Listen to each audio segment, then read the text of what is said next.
बिस्मिल्लाहिर्रहमानिर्रहीम। अस्सलाम वालेकुम दोस्तों, मैं फ़हीम अब्बास आप सबको खुश आमदीद कहता हूँ न्यूज़ कैफ़े में। और मैं उम्मीद करता हूँ कि आप सब खैरियत से हैं और आज के दिन का एक अच्छा सा आगाज़ भी कर चुके हैं। आज हमने अपने प्रोग्राम पे जिस मौजू का इंतख़ाब किया है वो मौजू है हुकूमती पॉलिसियाँ और आवाम के लिए ये जो पॉलिसीज़ हैं हुकूमत की, ये आवाम के लिए फ़ायदेमंद हैं या आवाम के लिए परेशानी का बायस हैं। आज हम ख़ास तौर पे इस हवाले से अपने प्रोग्राम में बात करने वाले हैं। हम ये तो देखते ही आए हैं कि जितने भी सियासी हालात हैं, सियासी अदवार हैं, ये आने वाले वक्त मतलब हर आने वाला जो सियासी दौर है वो पिछले दौर से हमें बदतर मिला है। तो ये एक अभी तक की तारीख़ है। ख़ैर, इस वक्त कागज़ों में और अगर हुकूमती दावे देखे जाएँ तो उस हवाले से पाकिस्तान का जो भी बुरा हाल है या इस वक्त अवाम जितनी भी परेशानी में हैं या किसी भी तबके के अवाम जो हैं, चाहे वो अमीर हैं, गरीब हैं या वो दरमियाने तबके के लोग हैं, वो सब के सब अगर बुरे हाल में है तो उसकी ज़िम्मेदारी ये हुकूमत पिछली हुकूमतों पे डाल रही है कि उनकी वजह से, उन गलत हुक्मरानों की वजह से, उन चोर हुक्मरानों की वजह से आज ये सारा कुछ हमें देखना पड़ रहा है। मगर इसमें आवाम का क्या कसूर है? आवाम वो अपनी रोटी के हाथों मजबूर क्यों होकर रह गए? आवाम अपनी नौकरी और आवाम अपनी ज़रूरियात, जो बुनियादी ज़रूरियात ज़िंदगी हैं, उनके हाथों मजबूर होकर क्यों बैठ गए?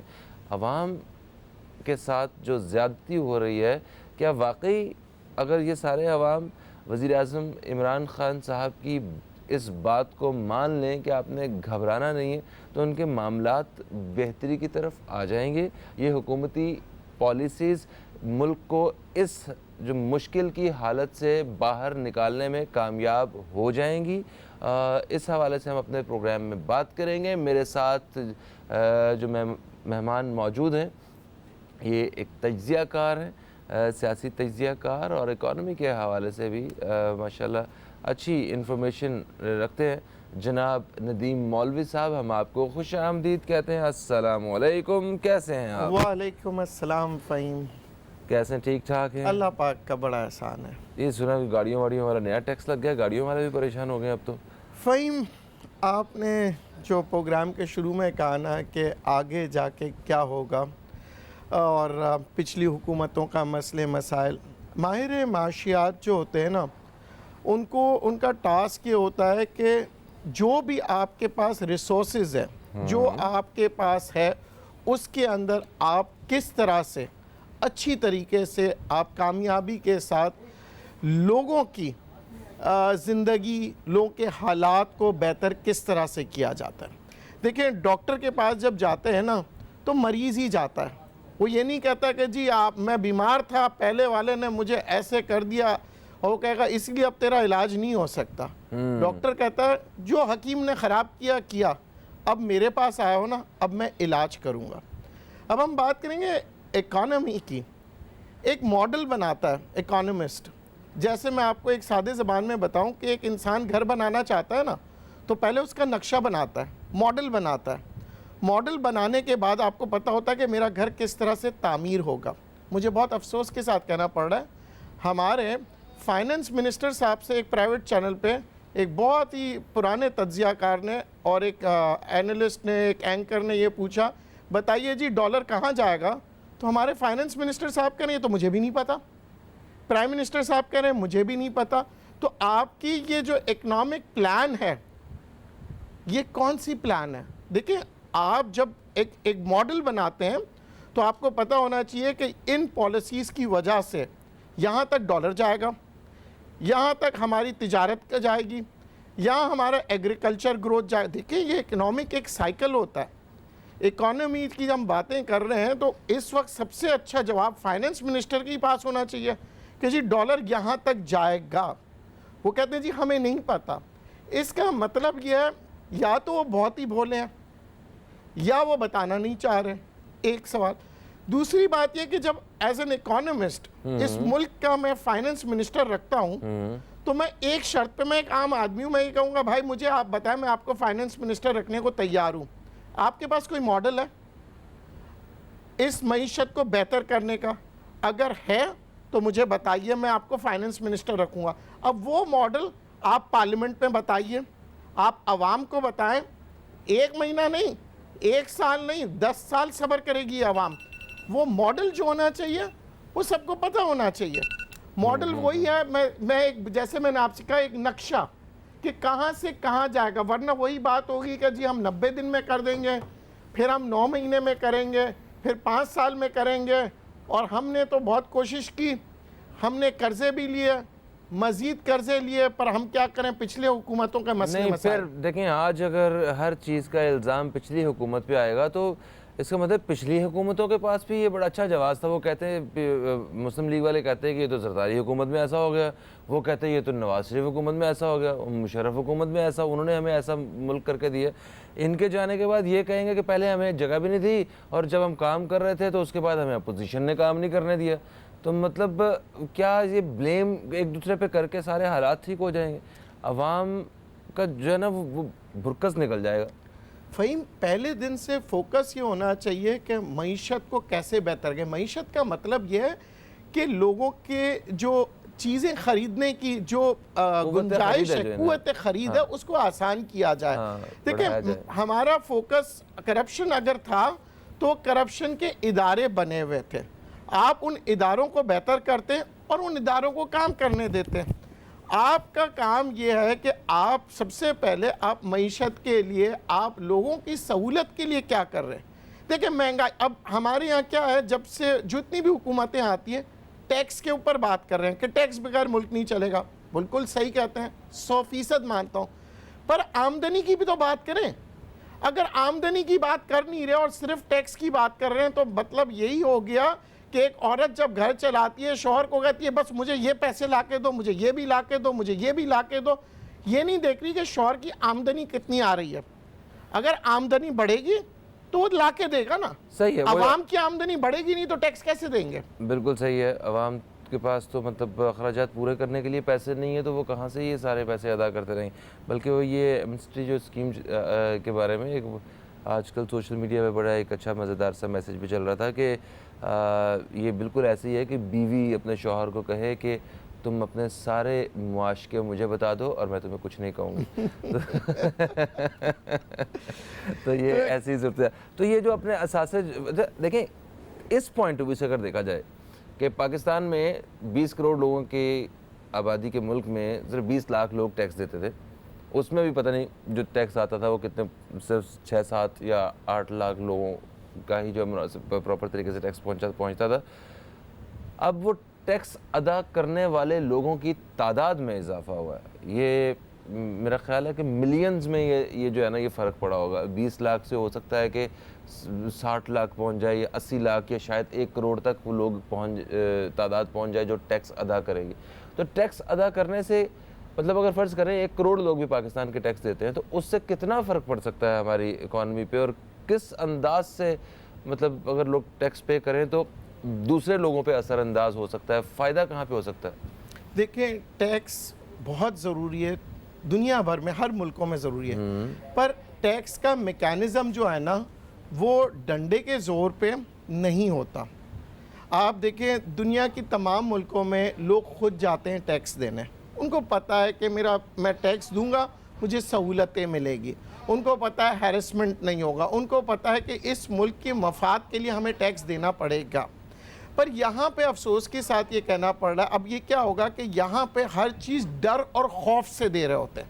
जितना आप डर और खौफ करेंगे, आपका टैक्स तो देगा पर आहिस्ते आहिस्ते क्या है, कारोबार बंद होते जाएंगे। कारोबार बंद हो जाएंगे, लोग इस मुल्क को छोड़ के चले जाएंगे और वो सब लीगल वे में जाएंगे। फिर आपके पास जब कारोबार नहीं होगा तो मुल्क की मईशत आहिस्ते आहिस्ते ख़त्म होना शुरू करेगी, बेरोज़गारी बढ़ेगी, क्राइम बढ़ेगा। क्योंकि देखें, बात ये होती है कि मैं आज आपको बता दूं, कोई भी दुनिया में कारोबार करता है ना वो पैसे के लिए करता है। एक 100 रुपये की चीज़ है, ठीक है, कल तक मैं उसे 110 रुपये में बेच रहा था क्योंकि 100 रुपये में मैं बनाता था। आज जब मुझे वो चीज़ 120 रुपये की पड़ेगी तो मैं कहाँ से टैक्स दूंगा और मैं क्या बेचूंगा। मैं आखिर ये कहूँगा कि इसको मैं बंद कर देता हूँ। उससे बेहतर यह है कि 14% मैं बैंक में दे दूँ, 12-14% मुझे मिल जाएंगे, घर पे बैठ के खाऊं। तो सरमायाकार का नुकसान नहीं होगा, मुल्क का नुकसान होता है, गरीब आवाम का नुकसान होता है। क्यों? क्योंकि वो जब देखिए हर चीज़ की कॉस्टिंग होती है। जब हम बात करें ना इकोनॉमी की, सप्लाई डिमांड ये बड़ी अहम चीज़ है। और कुव्वत ख़रीद जब होगी तो कोई चीज़ आप बेच सकेंगे। जिस माशरे में लोगों के पास पैसा नहीं होगा कोई चीज़ ख़रीदने का, अब मैं सिंपल सी मिसाल दे दूँ, टैक्स की बात करते हैं ना, हम चाय ख़रीदते हैं ना, उस चाय के ऊपर टैक्स है, ठीक है। मेरे पास महंगाई आ गई, गुर्बत आ गई, मैं चाय पीना छोड़ दूंगा तो जो टैक्स है ना जो चाय के ऊपर आ रहा है वो टैक्स भी नहीं मिलेगा हुकूमत को, और जो चाय की कंपनियां हैं वो बंद हो जाएगी। जब चाय की कंपनी बंद होगी तो जितने लोग उस पर काम कर रहे हैं सारे बेरोजगार होंगे। देखिए, मईशत को चलाने के लिए, टैक्स वसूल करने के लिए आपको कारोबार को कॉस्ट, देखिए आज दुनिया भर में चीन और अमेरिका का झगड़ा किस चीज़ पे है? टैक्स के ऊपर है और कोई चीज़ नहीं है। वो कहते हैं कि जी आपके जब हम चीज़ें लेके आते हैं ना अपने मुल्क में तो आप लोग इतना टैक्स लगाते हैं कि फिर आप हमारी चीनी प्रोडक्ट कोई नहीं खरीदेगा। अमेरिकन कहते हैं आप लोग हमारे ऊपर टैक्स लगाते हैं हमारे आइटम पे तो हमारे अमेरिकन प्रोडक्ट कोई नहीं खरीदेगा, तो हमारी मईशत गिर जाएगी। यानी वो आप देखिए मैक्रो लेवल पे, पूरी दुनिया के लेवल पे वो लोग लड़ रहे हैं, प्रोडक्ट्स की लड़ाई हो रही है। और हम यहाँ पे कह रहे हैं चीज़ें हमारी महंगी करते जाओ, आगे जाके इंशाल्लाह ठीक हो जाएगा। कैसे होगा फ़हीम? मुझे अभी कुछ एक दोस्त बता रहा था, कहता है कुछ अर्सा पहले हमने अपने भाई की शादी के लिए हॉल बुक करवाया, तो वो उसमें फ़र्ज़ करें कि हमें उन्होंने 100 रुपये में हमारा हॉल जो है वो बुक हो गया इतने लोगों के लिए। और अभी हमने पैसे वैसे जमा करवाए हैं। अभी कुछ दिन बाद उनका फ़ोन आया, वो कह रहे हैं भैया आपको पैसे जो है ना तकरीबन 20% पैसे और जमा करवाने पड़ेंगे। कहते क्यों? कहते भैया हम अफोर्ड नहीं कर पा, सारी चीज़ें महंगी हो गई, हर चीज़ महंगी हो चुकी है, टैक्स लॉस में हैं, आप या तो अपना वापस करें या फिर हमें पैसे ज़्यादा जमा देखिए करें। फ़हीम, सबसे अहम चीज़ जो है इस वक्त है, जो कि इसके ऊपर हम मौजू पे मज़ीद बात करेंगे, एक ये है जी इंटरेस्ट रेट्स और दूसरा डॉलर। ठीक है, ये दो चीज़ अगर कंट्रोल नहीं हो, बेहतरीन सा बेहतरीन आप माहिर माशियात लेके आ जाओ, वो कुछ नहीं कर पाएगा। ठीक है जी, इंटरेस्ट रेट और डॉलर के हवाले से बात करेंगे और मज़ीद हुकूमती पॉलिसियों के हवाले से बात होगी। आप दोस्त भी अपनी राय जो है वो शामिल कर सकते हैं हमारे प्रोग्राम में। नंबर्स आप देखते रहेंगे स्क्रीन पे। इस वक्त हमें एक वक्फे की तरफ बढ़ना है, कहीं मत जाइए, अब तक देखते रहिए न्यूज़ कैफ़े, देखते रहिए।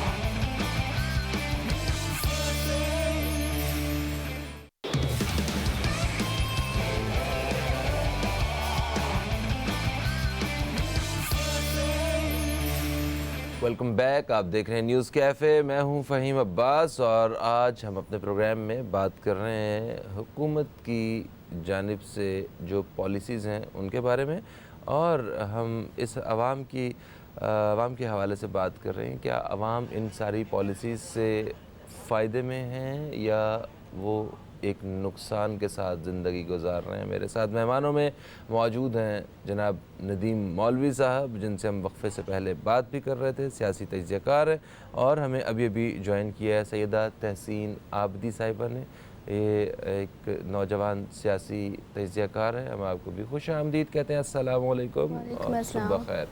वालेकुम अस्सलाम। कैसी हैं आप? ठीक है, अल्लाह का शुक्र, ठीक ठाक। तहसीन साहिबा, आप बताइए, आपको भी कोई फ़र्क पड़ा है कोई इस हुकूमत के आने से? हमने सुना है कि गरीब तबके के साथ बड़ा बुरा हाल हो रहा है। बहुत ज़्यादा फ़र्क पड़ा है हमें भी, क्योंकि रोज़मर्रा की चीज़ें जो डेली यूज़ की चीज़ें हैं उनमें महंगा हुआ है।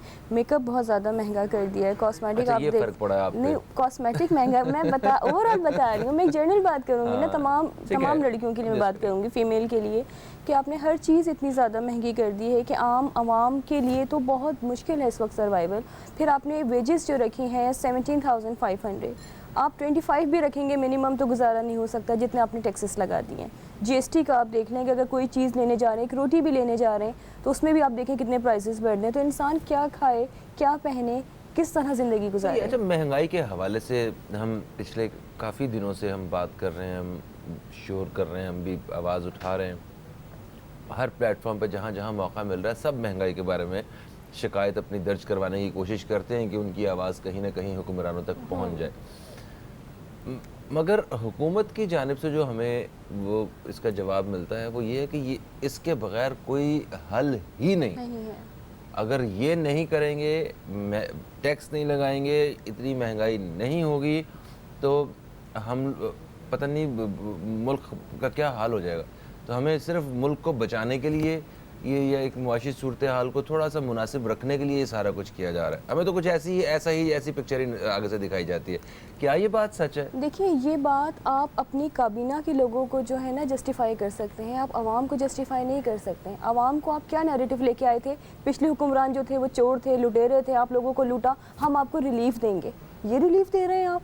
मतलब आवाम का रोड पे आने का इंतजार कर रहे हैं यही आए थे। यही क्या आपने नैरेटिव ही ये रखा, आपको मैंडेट मिला ही इस नैरेटिव की वजह से। लोगों को चेंज चाहिए था क्योंकि वो पिछले 40-45 साल से जिस तरह के हुक्मरानों को देखते आ रहे थे, उनको चेंज चाहिए था। खान साहब को इसीलिए वोट मिला कि उनको एक नए को हमें चांस देना है। हमने बहुत लोगों को आजमा लिया और फिर आपने मेन चीज़ आप यही लेके चले थे कि हम रिलीफ देंगे।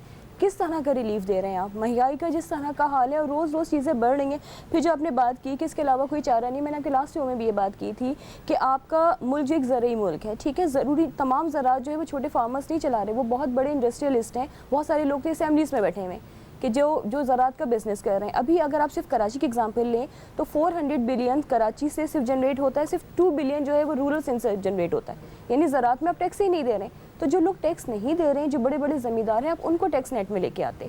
अगर आप टैक्स नेट में उनको लेके आएंगे तो आपको इतना ज़्यादा ना GST बढ़ाने की ज़रूरत है, ना आपको दूसरी चीज़ों पर टैक्स बढ़ाने की ज़रूरत है। आपकी policy making, I don't know आप किस तरह के लोग रख रहे हैं कि आप टीम भी चेंज कर रहे हैं, लेकिन बार बार आप एक्सपेरिमेंट करते चले जा रहे हैं। एक्सपेरिमेंट में इफेक्ट कौन रहा है? आवाम को फ़र्क पड़ रहा है, किसी और को कोई फ़र्क नहीं पड़ रहा है, सिर्फ आवाम को फ़र्क पड़ रहा है। फिर अभी आप देखें, आप बात कर रहे थे कि जी हमारी इकॉनमी बेहतर हो रही है, अभी भी फिस्कल रेट उसी तरह जो है हमारा बढ़ रहा है, बजटरी डेफिसिट उसी तरह हमारा बढ़ रहा है, करंट अकाउंट डेफिसिट उसी तरह बढ़ रहा है। जब तक आप इन 3-4 चीज़ों को कंट्रोल नहीं करेंगे, आप किस तरह महंगाई पे कंट्रोल करेंगे? सही। इसकी क्या वजह है? जब देखें आप चारों तरफ से अब कर्जे भी मिलना शुरू हो गए हैं, जो हर चीज़ पर टैक्स भी लग गया है, आवाम जो है वो भी, उनसे भी टैक्स जो है वो भी देने को तैयार है और टैक्स दे भी रहे हैं। तो ये पैसा सारा कुछ आ रहा है, तो ये कहाँ पे जा रहा है? अगर सब कुछ उसी तरह डॉलर का रेट फिर भी बढ़ता ही जा रहा है, स्टॉक एक्सचेंज फिर भी गिरती ही जा रही है, तो अगर ये सारा कुछ करने के बावजूद भी ठीक नहीं होगा तो फिर क्यों आवाम जो है वो इतनी मजबूरी और परेशानी में ज़िंदगी गुजारे? देखिए, बात ये है कि बातों से किसी का पेट नहीं भरता। हमारे यहाँ पिछले कई सालों से, पिछली हुकूमत को ले लें, इस हुकूमत को दे लें, हमारे पास सिवाय बातों के हमें कुछ नहीं मिला। मैंने आपको सिंपल सी प्रोग्राम के शुरू में कहा था कि आवाम को ये चाहिए, उनसे कहें कि आप अपना इकनॉमिक मॉडल जो होता है या बिज़नेस मॉडल जो होता है वो आवाम को बताइए। देखिए, एक मॉडल होता है ना, एक पढ़ा लिखा आदमी होता है, वो ये तो नहीं कहेगा कि जी मैं इंशाल्लाह आपकी कंपनी को बहुत ऊपर ले जाऊंगा। वो आपके पास जब वो इंटरव्यू के लिए आता है, जितने क्वालिफाइड लोग होते हैं, आप उनसे कहते हैं कि भाई मैं आपको इस टास्क पे रख रहा हूँ, आप मुझे बताएं कि आप किस तरह से काम करेंगे। लफ्ज़ों पे नहीं होता, वो बाकायदा लिख के देता है कि सर ये हमारे पास इस वक्त इतना पैसा है, हम इस तरह से इसको कारोबार में लगाएंगे, इस तरह से वो कारोबार बढ़ेगा। हर एक कारोबार का एक बिज़नेस प्लान होता है। हमारे यहाँ देखें, आज तक तो ये भी नहीं पता लगा है कि डॉलर कहाँ जाएगा, आपको ये तक के नहीं पता कि इंटरेस्ट रेट्स कहाँ जाएंगे। मैं एक सिंपल सी बात कहूँ आपसे फ़हीम साहब, मैं और आप अगर कारोबार करना चाहते हैं तो हम जाएंगे बैंक के पास कि भाई हमें पैसे दे दें, हम अपना कारोबार शुरू करना चाह रहे हैं, ठीक है। अगर हम कारोबार शुरू करते हैं और मालूम पड़ा बैंक पे, हमने शुरू में बात की थी 8% पे हम लोन लेंगे, ठीक है, फिर उसके बाद हमें पता लग रहा है कि मज़ीद कारोबार के अंदर हमें बेहतर करने के लिए हम 12%, 14%, 16%, 20%। तो भाई मुझे ये बताइए कि मेरा कारोबार जो चीज़ मैं बनाऊंगा वो 20% महंगी पड़ेगी मुझे, तो मेरे प्रोडक्ट को कौन ख़रीदेगा? ना लोकली कोई ख़रीदेगा, ना इंटरनेशनली। हमारे प्रोडक्ट के लिए सस्ता होना बहुत ज़रूरी है। सस्ता उस सूरत में होगा जब पैसा होगा। देखिए, हम जितने भी आप उठा के देख लें, पब्लिक लिमिटेड कंपनीज़ देख लें, प्राइवेट लिमिटेड कंपनीज़ देख लें, ये बैंकों से लोन लेते हैं, ये बैंकों से लोन लेके कारोबार में लगाते हैं और पैसे कमाते हैं। पर जब सूद इतना ज़्यादा हो जाएगा तो वो इकोनॉमिकल नहीं होगा। फिर उस सूरत में क्या होगा कि वो इदारे, वो फैक्ट्रियां बिकने लगेगी। कॉस्ट ऑफ डूइंग बिजनेस जो हम बात करते हैं वो इंक्रीज हो रहा है। फिर हम बात करें डॉलर की, डॉलर तो आप ऐसा लग गया बिल्कुल स्टॉक मार्केट की तरह अजम्पशंस पे चल रहा है। अच्छा, नहीं तो खान साहब ने मैं खुद ही बताया था कि अगर 1 रुपया डॉलर की कीमत बढ़ती है तो हुक्मरान चोर है। वो इतना कर्जा जो है वो हमारे मुल्क पे और चढ़ जाता है। बिल्कुल सही कहा था खान साहब अब ने। जो ये चोर भी पिछले कहा था। कोई मेरा ख्याल है कोई सिर्फ 14-15 दिनों में कोई 24 रुपए के करीब जो है वो डॉलर की बढ़ा है, कीमत हाँ। में इजाफा हुआ है। तो मतलब पिछले कुछ अरसे में तो उससे कितना कर्जा और बढ़ गया होगा हमारा। वो कर्जा बढ़ेगा, वो हमारी अपना बुरा हाल होगा। ये हल तो नहीं है अब इसका मतलब है। देखिए, पहले एक मैकेनिज्म होता था स्टेट बैंक के अंदर, बाकायदा तजुर्बेकार लोग बैठते थे, पूरी एक टीम बैठती थी, बोर्ड मीटिंग्स होते थे, वो ये देखते थे कि हमें कब इंटरवीन करना है, कब हमें इसके डॉलर को किस तरह से हमें रोकना है, किस तरह से हमें डॉलर को कंट्रोल करना है, किस तरह से हमें इंटरेस्ट रेट्स को कंट्रोल करना है। बाकायदा मैकेनिज्म के साथ होता था और पूरी टीम वर्क होती थी। और ऐसा नहीं होता था जैसे आज जो है स्टॉक मार्केट की तरह आप बोलते हैं जी इंशाल्लाह मार्केट ऊपर चले जाएगी। इंशाल्लाह माशाल्लाह के अलावा हमें ये चाहिए होता है मैकेनिज्म। स्टॉक मार्केट ये देखती है कि आपके पास आपकी जो फैक्ट्रियां हैं, जो कंपनीज जो चल रहे हैं, वो किस तरह से आगे जाके आगे के दिनों में बेहतर होंगे, उसके मुताबिक ही मार्केट बिहेव करती है। पर यहाँ पे क्या होता है, जैसे स्टॉक मार्केट फंडामेंटल्स को छोड़ के यहाँ पे मैनिपुलेशन पे आते हैं। क्यों? क्योंकि आपकी एक सर्टेन आवाम है जिनके पास बहुत सारा पैसा है, सही, वो आती है मार्केट में और उस मार्केट के अंदर मैनिपुलेशन करती है, चाहे वो डॉलर की सूरत में हो या स्टॉक एक्सचेंज की सूरत में हो। और जब डॉलर के ऊपर आपके अंदर अगर मैनिपुलेशन शुरू हो जाता है ना, तो फिर वो मईशत बहुत खतरनाक पोजीशन पे होती है। सही। इस बारे में मज़ीद हम बात करते हैं। और इसके साथ साथ जो है वो ऑनलाइन टैक्सी सर्विस के हवाले से वो जो महंगा किया गया, मोबाइल फ़ोन पे टैक्स लगाया गया, पेट्रोल की कीमतें वो बढ़ी हैं, मोबाइल फ़ोन कार्ड्स जो हैं उनके बारे में, रेलवे के किरायों के हवाले से, गैस की कीमतों में, CNG की कीमतों में, और मतलब हर जगह पे किरायों के हवाले से हर जगह पे जो महंगाई हुई है उससे अवाम मुल्क की बेहतरी में कितना हाथ बटा रहे हैं। ज़रा इस बारे में बात करेंगे। छोटा सा वक्फा है, कहीं मत जाइए, अब तक देखते रहिए न्यूज़ कैफ़े, देखते रहिए।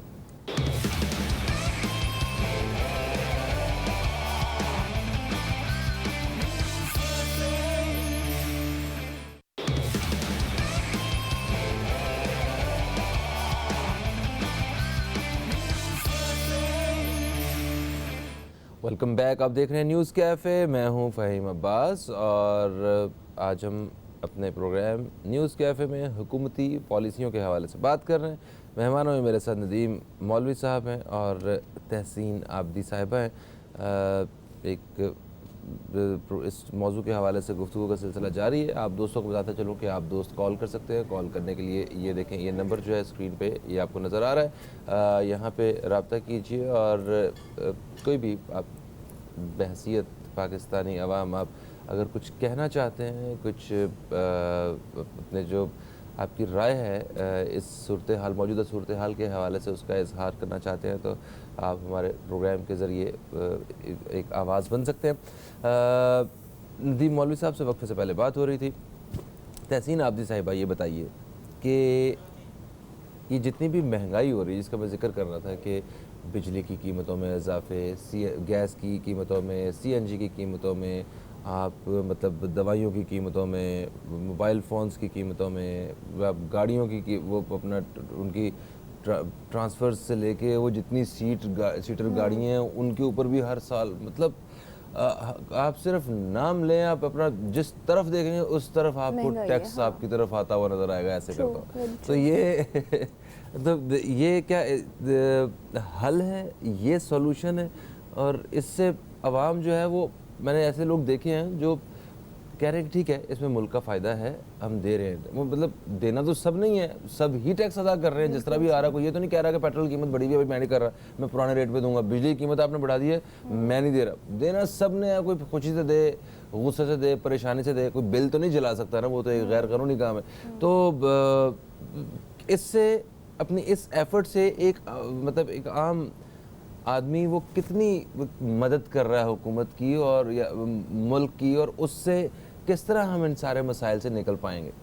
देखिए, जब से पाकिस्तान बना है आवाम ही मदद कर रहे हैं, आवाम के टैक्सेस पे ही सब लोग पल रहे होते हैं। जितने मिनिस्टर्स हैं जिनकी आप इतनी ज़्यादा लग्जरीज देखते हैं लाइफ की, वो किससे आती हैं? आवाम के टैक्सेस से ही आती हैं। और आवाम पे क्या लगता है कि उस तरह रो रहे हैं कि रोडों पे आ रहे हैं। लेकिन अगेन कि आप इस तरह की पॉलिसीज़ बनाते रहेंगे, आम आदमी जैसे आपको इतना फ़र्क ना पड़े, हमें इतना फ़र्क ना पड़े, लेकिन जो डेली वेजेस वाले लोग हैं जिनका खाना पीना ही है कि वो डेली उनको जो मिलता है फिर उससे वो होता है, तो इतनी चीज़ें आपने महंगी कर दी हैं। बिजली के जिस तरह के आपने रेट्स बढ़ा दिए, गैस के वो ट्रैवल नहीं कर सकता। अब आपने जब पेट्रोल के रेट बढ़ाए हैं तो जो पब्लिक ट्रांसपोर्ट है उसके भी ऑटोमेटिकली रेट्स जो हैं बहुत ज़्यादा बढ़ गए हैं, और अभी अगेन और ज़्यादा बढ़ेंगे क्योंकि वो आ रहे हैं कि जितने जितने दिन गुजरते जाएंगे आप पे IMF का प्रेशर आता जाएगा, क्योंकि आपको उनको भी वापस करना है पैसे जो आपने उनसे लिए हैं। आपने कर्ज़ों की भी बात की कि और ममालिक भी कर्जे दे रहे हैं, लेकिन आपकी शायद ऐसी, जैसे सर ने भी बात की, कोई ऐसा मैकेनिज़्म नहीं बनाया है आपने कि आप सही तरीके से चीज़ों को यूटिलाइज़ कर सकें। आप अपनी टीम, आप अपने एक्सपर्ट्स वही ला रहे हैं जो पहले भी फेल हो चुके हैं। हफीज़ शेख साहब पहले 2 दफ़ा फेल हो चुके हैं, थर्ड टाइम आप उसको लेके आ गए। मतलब पाकिस्तान हमारा पढ़ा लिखा मुल्क है ना, आपको इतने कॉम्पिटेंट लोग नहीं मिले कि फिर आप कह रहे हैं कि होमवर्क इन्होंने कहा था कंप्लीट था, होमवर्क कहीं नज़र नहीं आया। डे 1 से जब से इनकी गवर्नमेंट स्टार्ट हुई है, ये सिर्फ आए पिछली हुकूमतों को ब्लेम करने के, इन्होंने कोई भी काम नहीं किया। जब आपका होमवर्क कंप्लीट था, आपको पता था किस तरह स्ट्रेटजीज़ होंगी, हम इस तरह बेहतरी लेके आएंगे, तो फिर आप उनको क्यों ब्लेम कर रहे हैं? हमें पता है वो चोर थे, हमें पता है वो डाकू थे, आप तो नहीं है ना, आप तो ईमानदार इंसान हैं। हमें आपके ईमानदार होने से एक आम आदमी को क्या फ़र्क पड़ रहा है? आप 24 घंटे मुसल्ले पे बैठे रहें, इससे एक आम आदमी को क्या फ़र्क पड़ रहा है? उसको आपकी परफॉर्मेंस से फ़र्क पड़ेगा कि आप उसको क्या रिलीफ दे रहे हैं, आप उसके लिए क्या काम कर रहे हैं। अगेन आप मतलब आप कह रहे हैं कि टैक्सेस ठीक है, आवाम तो वैसे भी टैक्सेस देते चले आ रहे थे, लेकिन आपने अभी सैलरीज़ की, अगर जब से आप गवर्नमेंट एम्प्लॉयज़ की सैलरीज़ की बात करें कि 16 ग्रेड 15 ग्रेड, उनकी सैलरीज़ 15% बढ़ाई है, लेकिन टैक्स इतना लगा दिया है कि वो सैलरीज़ जितनी उनको मिलती तो उससे भी कम हो गई है उनकी।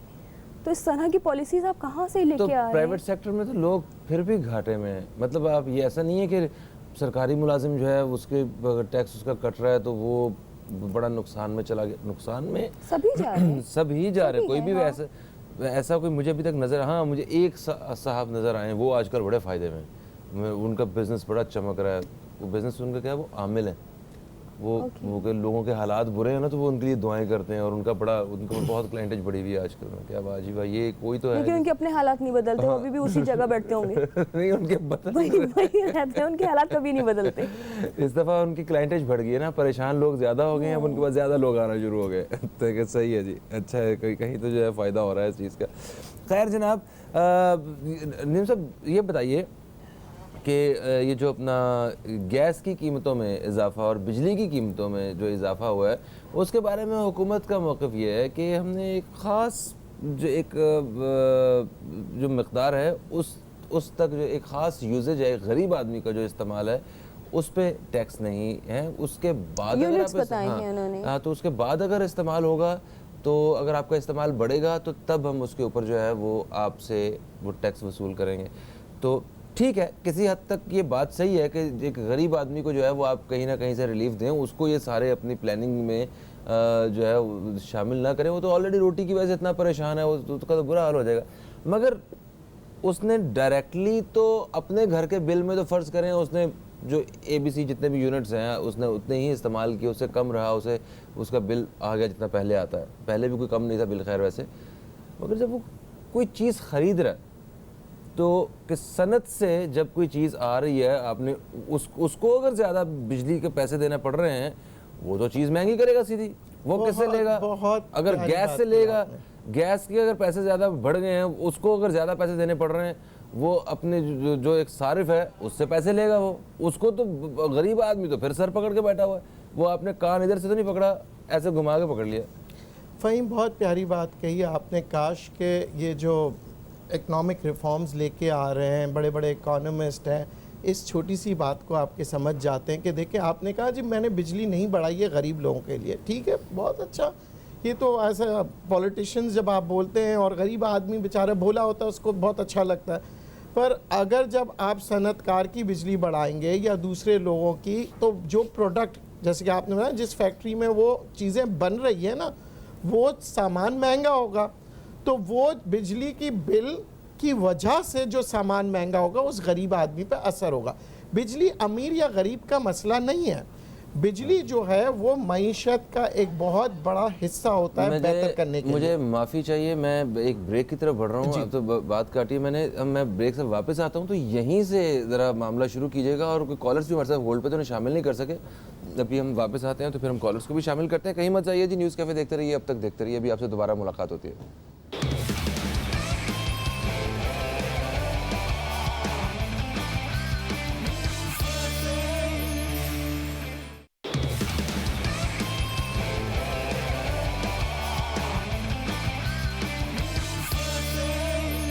एक वक्फे के बाद आप सब दोस्तों को फिर से खुश आमदीद कहते हैं न्यूज़ कैफ़े में। और आज हम न्यूज़ कैफ़े में हुकूमती पॉलिसियों के हवाले से बात कर रहे हैं। मेहमानों में मेरे साथ नदीम मौलवी साहब मौजूद हैं और तहसीन आबदी साहिबा हैं।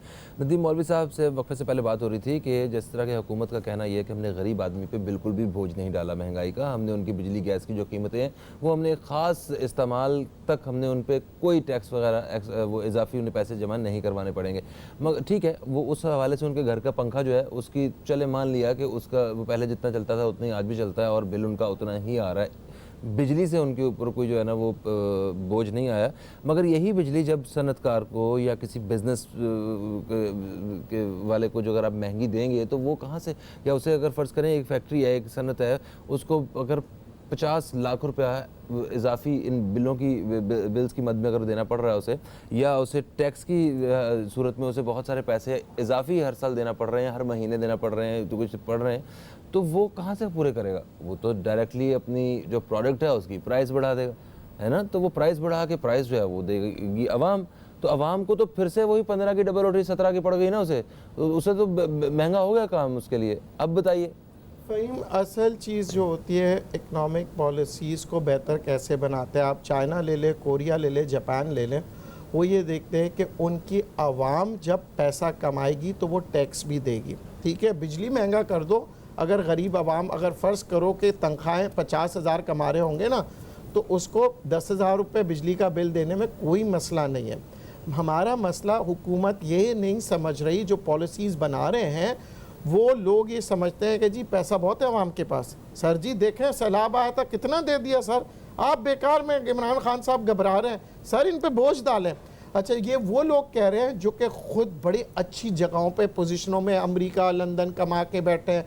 ये वही लोग हैं जैसे कहते हैं ना कि जो सेठ से ज़्यादा सेठ के वफादार, ये वो लोग हैं जो हुकूमत को गिराने में सबसे पहला काम इन्हीं का होगा। आपको मतलब आप कह रहे हैं कि ये कुछ गलत मशवरे देने वाले लोग हैं? बिल्कुल। अच्छा, देखिए, हम अब रेमेडी की तरफ आ जाए। हर प्रोग्राम होता है हम क्रिटिसिज्म पे आता है। मैं ये कहता हूँ इमरान खान साहब से कि देखें, चाइना का मॉडल उठा लें, जापानीज़ का मॉडल उठा दे, कोरियन का, महबूबुल हक साहब जो आपके अपने पाकिस्तानी इकोनॉमिस्ट थे उनके मॉडल्स उठाएं, और इन जो महाशय जो लोग कहते हैं ना बेहतरीन इकोनॉमिस्ट है, इनसे क्या अपना मॉडल भी लेके आओ।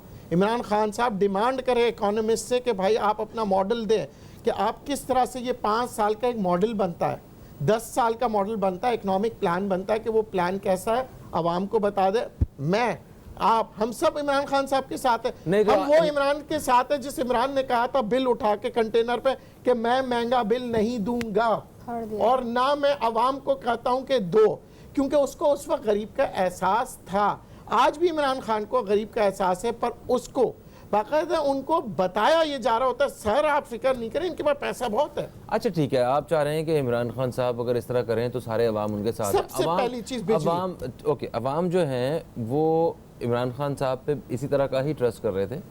ठीक है, जब इसी ट्रस्ट की वजह से इन्होंने इमरान खान साहब को वोट दिया। इन्होंने कभी उससे पहले हुकूमत नहीं की, बिल्कुल किसी को अंदाज़ा नहीं था। उन्हें बस एक वो उनकी बातों से ये लगता था ओके ठीक है ये हमारे भले की बात कर रहे हैं। 90 दिन में उनके ये सारे वादे 100 दिन में वो एक साइड पे ढेर हो गए जब वो पूरा नहीं कर सके। अब अगर वो कहें कि हम 5 साल में आपको जो है ना यहाँ से उठा के यहाँ पे ले आएंगे, तो कैसे हम यकीन करेंगे जो 100 दिन में अपने आप को नहीं साबित कर सके। उनके अपने दिए हुए अपने टाइम लिमिट जो उन्होंने दी अपने वादों के हिसाब से, किस तरह 5 साल अपने जो है और तंगी में गुजारे हैं अवाम?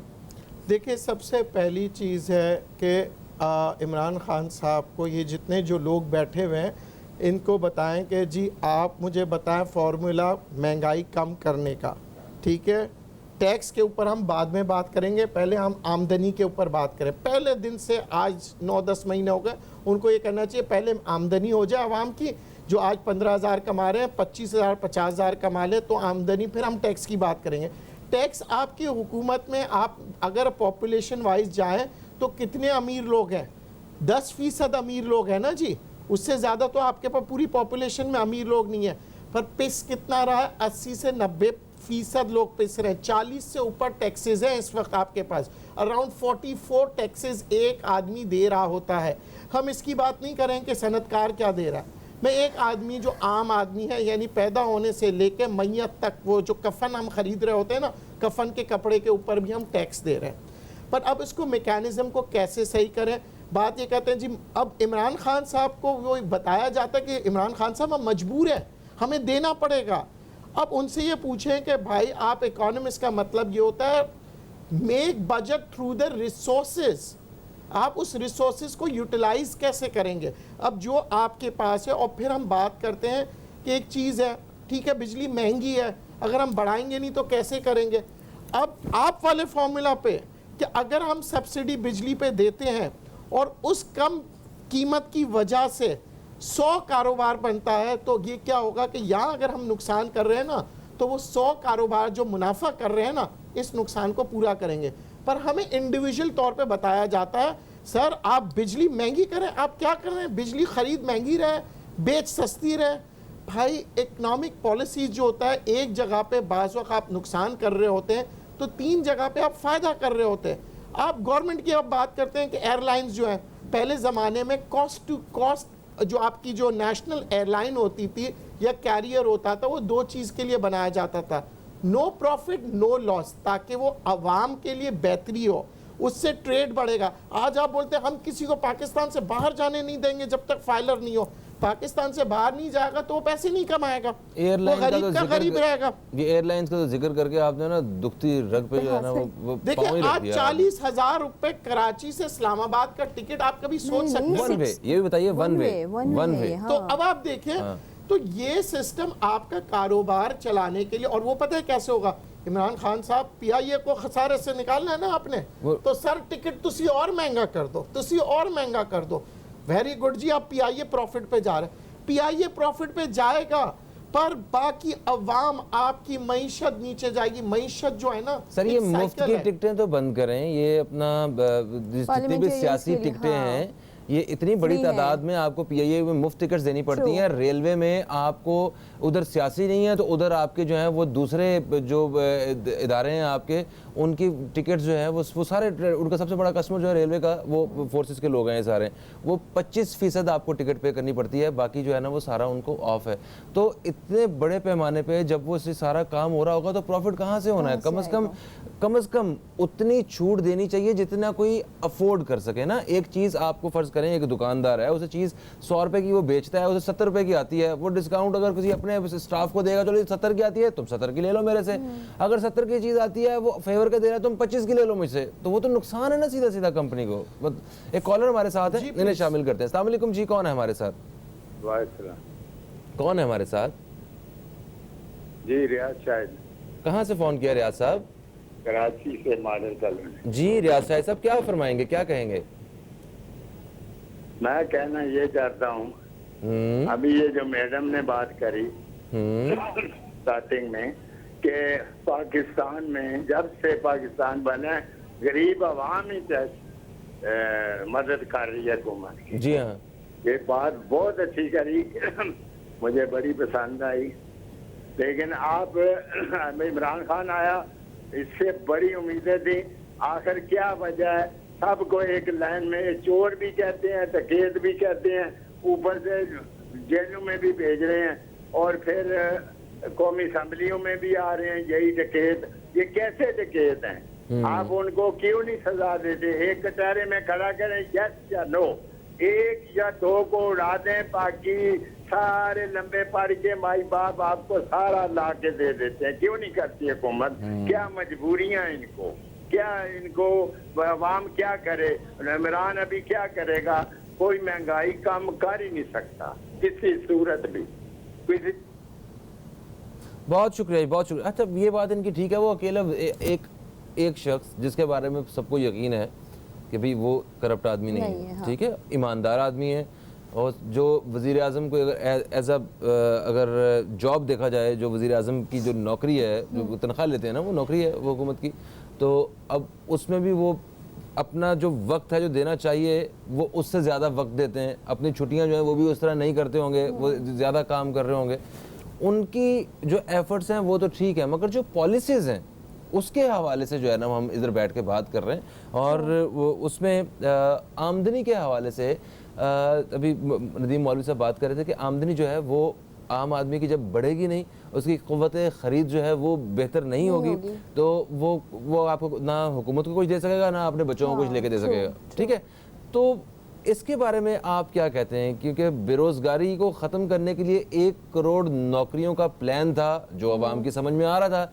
लोग कह रहे थे ठीक है हमारे बच्चों को नौकरियां मिल जाएंगी, इतना पढ़ के जो रेडियां लगा के बैठे हुए हैं, जो कुछ भी कर रहे हैं, उनको कहीं ना कहीं जॉब्स मिल जाएंगी, तो हमारे हालात बेहतर हो जाएंगे, खुशहाल हो जाएंगे। हमारे पास घर नहीं है, कह रहा है कि वो ट्रेन की पटरी पे जो है ना वो उधर झोंपड़ी बनाई हुई है, उसको भी एक आस लग गई थी कि 50 लाख घर आ रहे हैं तो मुझे एक घर भी मिल जाएगा। पता नहीं वो सारा प्रोसीजर अलग होना था। तो वो जब आलूदगी की वजह से, बारिश की वजह से परेशान लोग हैं, वो उन्होंने भी एक आस लगा ली थी कि जो 10 अरब दरख्त आ रहा है तो कम से कम बादल ही आएंगे, बारिश ही हो जाएगी। तो ये सारे ख्वाब वो चिकना चूर वो जो हो गए हैं, या अभी इन्होंने थोड़ा सा डिले कर दिया है, आगे जाके हमें जो है ना ये सारा कुछ प्रोवाइड करेंगे आवाम को? क्या समझती हैं इस बारे में आप? देखिए अगेन वो कि होमवर्क आपका नहीं था, इतने बड़े बड़े आपने क्लेम ये सब बातें थी, कुछ नहीं होने वाला ये अभी तक नज़र नहीं आ रहा है, क्योंकि अभी तो इकोनॉमी इतनी डाउन हो गई है। आप कैसे घर, वो तो कह रहे हैं कि हम अपने घर भी जो है हम उस घर में नहीं रहेंगे, प्राइम मिनिस्टर हाउस में नहीं रहेंगे, जो बात कर रहे थे कि महंगाई की वजह से हम यूज़ नहीं करेंगे, जो कि उनको मतलब एज अ प्राइम मिनिस्टर उनको मिलना चाहिए। उन्होंने कहा था हम वहाँ पे नहीं रहेंगे, लाइब्रेरी बना दूंगा। आप कैसे बनाएंगे 50 लाख घर या 1 करोड़ घर की जो आप बात करें? अभी परसों फैसलाबाद में जो है जो लेदर फैक्ट्रीज़ हैं वो बंद हो गई हैं। उसकी वजह से एक खदशा है कि 10 लाख अफराद जो हैं बेरोज़गार हो जाएंगे। 10 महीने में 11 लाख अफराद बेरोज़गार हो चुके हैं, 10 लाख और हो रही है कि अब शायद और ज़्यादा हो जाएंगे। आप कॉस्ट ऑफ बिजनेस इतनी बढ़ा दी आपने, इंडस्ट्रीज़ लगेंगी तो लोगों को रोज़गार मिलेगा, हालात बेहतर होंगे। इंडस्ट्रीज लोग बंद करके जा रहे हैं। मतलब आपकी पॉलिसीज़ आपको बेहतर करने की ज़रूरत है। हम कितना भी क्रिटिसाइज़ करें, सही बात की सर ने, देखिए पिछली गवर्नमेंट जो इल्ज़ाम लगाती है इस गवर्नमेंट पे कि डॉलर भी कम था, सब था, वो एक आर्टिफिशियल कंट्रोल था। वो आपने भी बात की थी कि वो अपने रिजर्व्स को लेके आते थे मार्केट में कि रुपये जो रुपीज़ था वो भी डिवैल्यू नहीं होता था, डॉलर भी ऊपर नहीं जाता था, ठीक है। इन्होंने आके कहा कि नहीं, हम लोगों को फैक्ट्स बताएंगे, हम रियलिटी बताएंगे, हम इस तरह आर्टिफिशियल कंट्रोल नहीं करेंगे, हम आवाम को साथ लेके चलेंगे। लेकिन ऐसी चीज़ें संभल नहीं रही हैं। ये जिस तरह की चीज़ें, अगर आपको जॉब्स देनी है तो आपको इंडस्ट्रीज, आपको कॉस्ट ऑफ बिजनेस कम करना पड़ेगा। जॉब्स कहाँ करेंगे लोग बिजनेस करेंगे, इन्वेस्ट करेंगे, वहीं तो जॉब्स मिलेंगी ना लोगों को। या गवर्नमेंट जॉब्स तो आप इतनी नहीं दे सकते। फिर आपने जो टिकट्स की बात की, तमाम पार्लियामेंटेरियंस की टिकट्स फ्री होते हैं। आपने सैलरीज इतनी दी हुई हैं, अगर वो कोई एक मीटिंग अटेंड करते हैं काबीना की, उसमें अलग उनको जो है अलाउंसेस मिलते हैं। इतनी ज़्यादा आपने पैसे ही उनको एडवांटेजेस दिए हुए, आपने टिकट भी फ्री किया हुआ है। तो सही बात है, आप तमाम चीज़ों में, आपको सिर्फ ये नहीं कि आपने आर्मी का बजट कम कर दिया, इसका कर दिया। आर्मी तो दिफा पे बैठी हुई है, मतलब आर्मी तो हिफाजत कर रही है मुल्की सरहदों पे बैठी हुई, क्योंकि इंडिया हर वक्त आपको थ्रेट देता रहता है। आप तमाम जगहों से भी चीज़ें कम करें ना, सिर्फ एक चीज़ को टारगेट, क्योंकि आर्मी पे हमेशा शोर बहुत उठता है कि जी उनका डिफेंस बजट बहुत ज़्यादा है, तो उन्होंने कहा ठीक है जी हम अपना बजट इतना रखेंगे या कम कर देंगे। इस तरह की कोई बात की थी बाजवा साहब ने। तो आप दूसरे डिपार्टमेंट्स जो हैं, जो वर्किंग में नहीं है, अगर नहीं काम कर सकते तो बंद कर दें उनको।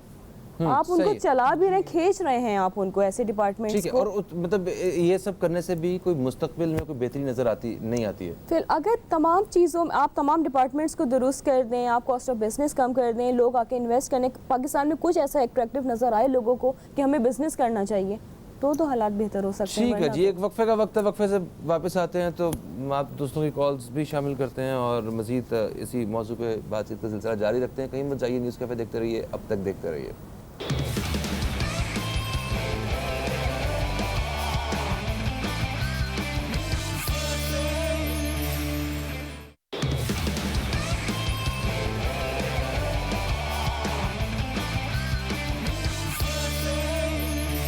वेलकम बैक, आप देख रहे हैं न्यूज़ कैफ़े। मैं हूं फ़हीम अब्बास और आज हम हुकूमती पॉलिसियों के हवाले से बात कर रहे हैं। मेरे साथ प्रोग्राम में नदीम मौलवी साहब मौजूद हैं और मेरे साथ हैं तहसीन आबदी साहिबा। मेरे दोनों मेहमान तजियाकार हैं। और नदीम मौलवी साहब, एक फ़र्ज़ करें एक बिजनेसमैन है कोई, उसे अपना पैसा इन्वेस्ट करना है कहीं, तो उसके लिए जो एक अच्छी अट्रैक्शन है पैसे के साथ खेलने के लिए, बिज़नेस करने के लिए, वो स्टॉक एक्सचेंज है। वो उसमें इस वक्त जो है वो डाउन है और लोग उसमें पैसा इन्वेस्ट नहीं कर रहे हैं। कहा जा रहा है कि वो जो स्टॉक एक्सचेंज से पैसा निकाला गया ताकि वो डाउन हो जाए और वो पैसा जो है वो सारा डॉलर्स में लगा दिया गया। अच्छा, डॉलर्स ख़रीदना शुरू कर दिए कि चलो ये तो जिस तरह सोना ख़रीदते हैं डॉलर ख़रीदिए, इसकी प्राइस तो बढ़नी ही बढ़नी है। वो जैसे ही उसकी डिमांड बढ़ना शुरू हुई, डॉलर की कीमत जो है ना वो भी थोड़ी थोड़ी ऊपर बढ़ना शुरू। ये एक कहना है, ये एक सोच है, मैं उस हवाले से बात कर रहा हूँ। तो अब इसके अलावा जो सबसे बड़ा बिज़नेस जिससे हमने आम आदमी को गरीब होते हुए देखा वो था रियल एस्टेट का बिज़नेस। और ये रियल एस्टेट का ताल्लुक ऐसा है कि हर शख्स वो ज़िंदगी में जितनी मर्ज़ी मेहनत करे, उसकी ख्वाहिश ये होती है कि अगर कोई एक आम आदमी था कि मैं अपना घर ले लूँ, मैं एक अच्छी जगह पे घर ले लूँ अपने बच्चों को, वो बुढ़ापे तक सिर्फ एक जगह ख़रीदने के लिए सारी मेहनत कर रहा होता है, घर ख़रीदने के लिए। तो इसी में इन्वेस्टर्स जो हैं वो भी काम कर रहे हैं और बिज़नेस अब रियल एस्टेट के बिज़नेस में भी मैंने पिछले दिनों देखा है कि लोग एहतजाज कर रहे हैं। लाहौर में एक लोगों की बड़ी तादाद वो बाहर निकली हुई है गाड़ियों पे और वो हुकूमत से जो है ना वो शिकायत जो है ना वो दर्ज करवाने की कोशिश कर रहे हैं। तो अच्छा, आप दोस्तों टीवी देख रहे हैं, अगर रियल एस्टेट के बिज़नेस से आपका अगर ताल्लुक़ है, अगर आप कुछ कहना चाहते हैं तो प्लीज़ जो है वो प्रोग्राम का हिस्सा बनिएगा। तो आप क्या समझते हैं कि रियल एस्टेट को थोड़ा सा अगर आसान किया जाए लोगों को प्रॉपर्टीज़ वगैरह परचेज़ करने में, इन्वेस्टमेंट करने में, तो उससे कुछ हालात की बेहतरी आती है या उससे ख़राब होते हैं हालात? फ़हीम, दो बातें आपने कही और बहुत इम्पॉर्टेंट है, अल्लाह करे आज हुकूमत भी सुन ले। पाकिस्तान या किसी भी मुल्क के लिए सबसे ख़तरनाक वो लोग होते हैं जो कैश लेके आते हैं और कैश लेके जाते हैं। मतलब आप जब स्टॉक एक्सचेंज में जब पैसे लगा रहे होते हैं, वो लोग कैश लेके आते हैं, स्टॉक मार्केट में कमाया, स्टॉक मार्केट से निकाल दिया, मार्केट बिठा दी। स्टॉक मार्केट से कैश निकाल के उन्होंने क्या किया जी, आपने डॉलर में लगा दिया, डॉलर उठाया, डॉलर बेचा, हुंडी के जरिए मुख्तलिफ जगह। ये होता है वाइट कॉलर क्राइम। अच्छा, वाइट कॉलर जिसको कोई पकड़ नहीं सकता, क्योंकि ये तो आपके जायज़ है। हमें चाहिए वो लोग इन्वेस्टर जो इधर सरमायाकारी करके इंडस्ट्री लगाए। प्रॉपर्टी के अंदर भी यही हुआ है। जो ये लोग जो ख़तरनाक तरीन लोग हैं जिसके ऊपर बाकायदा मॉनिटरिंग होनी चाहिए, SECP लगता है मुख्तलिफ, इनके ऊपर सबसे ख़तरनाक ये लोग हैं। 9-10 महीने में जितना इन लोगों ने नुकसान पहुंचाया मुल्क को किसी ने नहीं। इन्होंने स्टॉक मार्केट से पैसे निकाले, डॉलरों में डाल दिए, डॉलर से निकाले प्रॉपर्टी में डाले, ये सब मनी मूविंग करते रहे, इन्होंने फिक्स एसेट्स की तरफ नहीं गए। सही है, ठीक है, इस बारे में बात करते हैं। एक कॉलर हमारे साथ हैं, देखते हैं कौन है। अस्सलाम वालेकुम जी, कौन है हमारे साथ? जी, मेरा नाम रियासत है, लाहौर से बात कर रहा हूँ। वालेकुम सलाम। रियासत, क्या कहना चाहेंगे? सर, मेरा एक छोटा सा बिजनेस है, प्रॉपर्टी रियल एस्टेट का ही है। ओके। मैं ये कहना चाहूँगा कि पिछले तकरीबन हम तो पिछले 2 साल से रो रहे थे कि हमारे पे एक्स्ट्रा ऑर्डिनरी टैक्सेशन कर दी गई है, और जब से ये गवर्नमेंट आई है इसने मजीद तकरीबन ऑलमोस्ट ये समझ लें कि 40% मजीद इंक्रीज हुआ है इस बजट में टैक्सेस। ओके।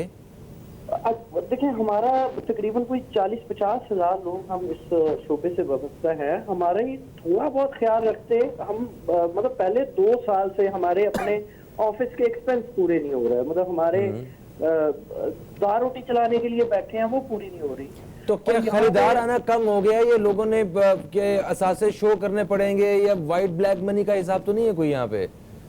देखिए, यहाँ पे ये इशू तो है ये ब्लैक वाइट का, मगर इशू ये भी है कि गवर्नमेंट अब जो पिछले 2-3 साल से पॉलिसी चेंज हुई है, ये चाह रहे हैं कि लोग शिफ्ट करें इंडस्ट्री की तरफ, इसलिए शायद हमें ज्यादा मार रहे हैं। मगर जितने हम पे टैक्सेशन कर रहे हैं इससे तो हमारा कारोबार तो बिल्कुल जीरो हो जाएगा। इशू ये है कि अगर ये लोगों को इंडस्ट्री की तरफ ले जाना चाह रहे हैं, वहाँ पे इंसेंटिव दें, वहाँ पे अगर लोगों को प्रॉफिट नजर आएगा तो वो आहिस्ता आहिस्ता वहाँ पे शिफ्ट हो जाएंगे। ये तो नहीं कि एक बिजनेस चल नहीं रहा दूसरे को वैसे ही मार दें।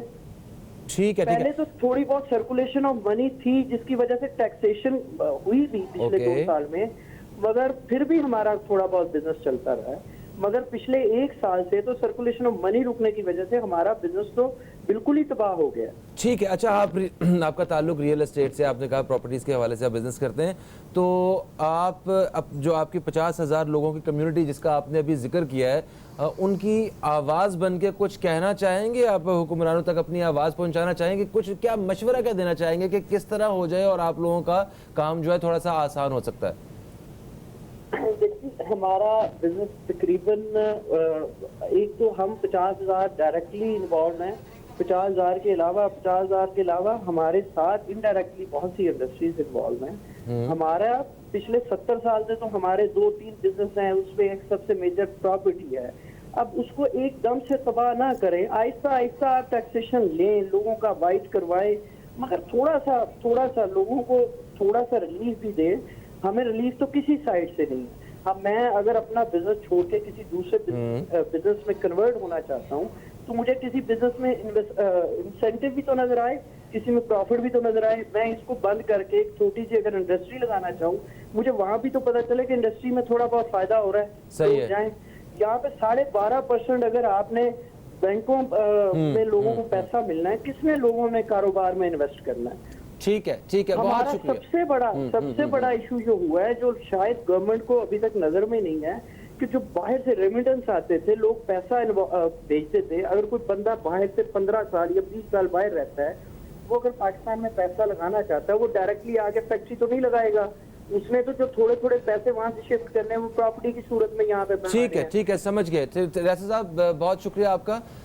इस वक्त हम एक ब्रेक की तरफ बढ़ रहे हैं। ब्रेक से जैसे ही वापस आते हैं तो बात करते हैं जो हमारे कॉलर अभी लाहौर से थे, रियासत साहब, इन्होंने जो कहा है इस हवाले से। कहीं मत जाइए, अब तक देखते रहिए न्यूज़ कैफ़े, देखते रहिए।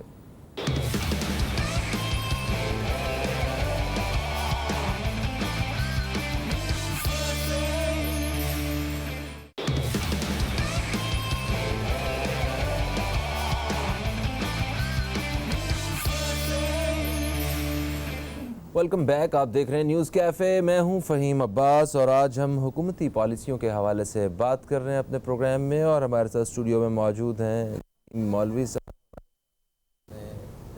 आबदी साहिबा, और अभी अभी हमें ज्वाइन किया है एक बहुत अच्छे एडवोकेट हैं लियाकत अली ख़ान साहब, जो कि अक्सर मीडिया पे जो एक कानून का शोबा है उसकी नुमाइंदगी करते हुए नज़र आते हैं। आपको खुश आमदीद कहते हैं जी। अस्सलाम वालेकुम। Good morning. ये इतनी थोड़ा सा लेट नहीं हो गया आप? मैं थोड़ा सा बस अच्छा, तो इनका कहना है कि ये आज अपना काम करके वो एक केस वेस था और वहाँ से सीधा आए। बिल्कुल सही है। हम आज इस हवाले से बात करते हैं आपसे। एक कॉलर थे हमारे से वक्फे से पहले, उनका जो वो उस हवाले से हमें थोड़ी सी बात करनी है, फिर हम आपकी तरफ बढ़ते हैं। क्या कहते हैं रियासत साहब जो फरमा रहे थे, वो लाहौर से कॉलर थे जो कह रहे थे कि सिर्फ लाहौर में 50,000 लोग रियल एस्टेट के बिज़नेस में हैं, वो बेरोज़गार होते हुए नज़र आ रहे हैं। तो इस बारे में क्या कहेंगे, क्या करना चाहिए हुकूमत को? देखिए, हर चीज़ के साथ, जैसे मैंने कहा ना, मईशत के साथ कोई ना कोई चीज़ लगा हुआ है। आज प्रॉपर्टी की कीमत आसमान पे क्यों है? सीमेंट महंगा, सरिया महंगा, हर चीज़ महंगी हो गई है। प्रॉपर्टी तो इस वक्त उसके रेट्स कम हैं और वो ख़रीदार कोई नहीं है उसका। अब वो स्टेगनेंट हो गई है। इतना हो गया कि अब ख़रीदार आदमी जो है वो कहता है कहाँ से मैं टैक्स की जो कीमतें हैं वो दूँ, फिर मैं वाइट मनी शो करूँ। देखिए, हर चीज़ की जो मैकेनिज़्म होता है वो अगर इतनी कॉस्टली हो जाएगा, अब लोग क्या करेंगे? जितना आप सख्तियाँ करेंगे टैक्सेस के ऊपर, अभी वकील साहब से आप पूछिएगा, जितनी सख्तियाँ होती हैं ना उतना ही क्राइम बढ़ता है। जितनी गुर्बत आएगी उतना ही जुर्म ज़्यादा होगा।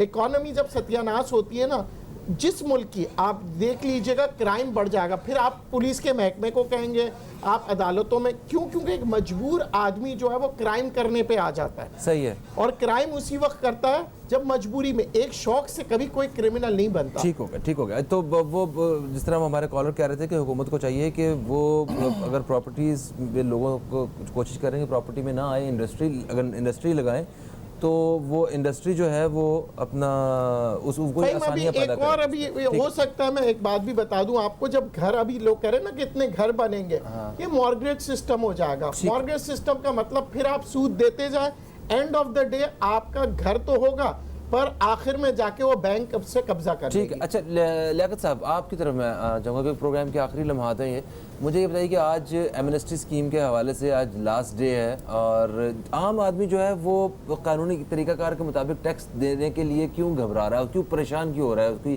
कि हम अपने आप को नई परेशानी में डाल लेंगे? मैंने ऐसे वो देखे हैं लोगों के